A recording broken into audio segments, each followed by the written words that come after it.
An Osprey from the 20th Special Operations Squadron came in for a landing at the National Museum of the United States Air Force to commemorate the opening of a new exhibit. Come on, Special Ops!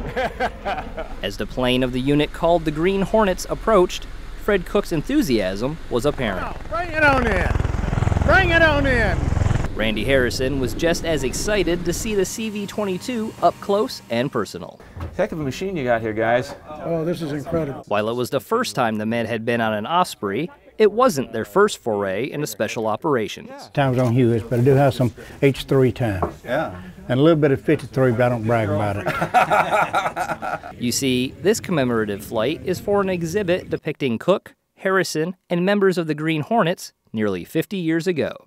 For years, the tales of special operations in the Southeast Asia War was only known to a select few. What we're trying to do, now that we can tell these stories, it's all been declassified, is to make certain that people understand that there was more than just the B-52s flying over and dropping bombs. On November 26, 1968, Fred Cook's UH-1 Huey, flown by First Lieutenant James Fleming, had inserted Special Forces Reconnaissance Team Chisel near Duc Co, Republic of Vietnam.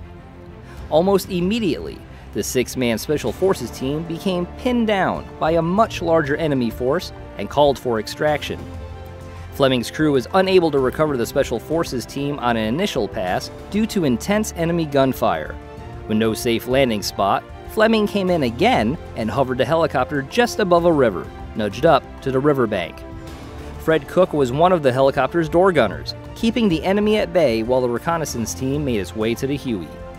The Special Forces team leader, Randy Harrison, was last to board the helicopter. Fred Cook, still firing on the enemy with his M60 machine gun in one hand, pulled Harrison aboard with the other. It's this moment in time that's captured in the new exhibit and why current members of the 20th SOS made a special trip.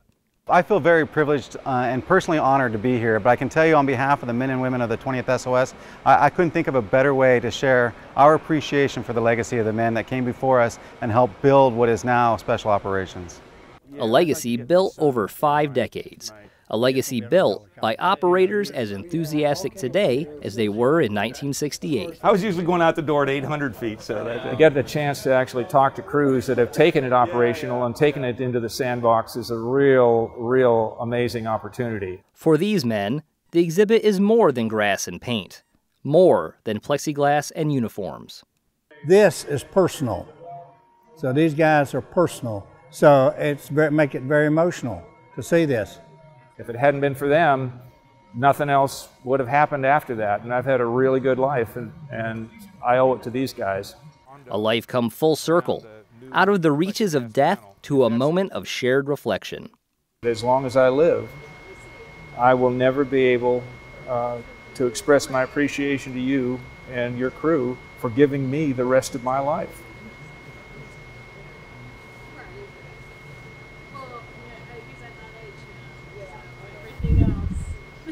I don't know how to respond. I love you, man. History comes back and touches us. It is a wonderful feeling. The exhibit is now part of the museum's permanent collection for more than 1 million annual visitors to see and learn from.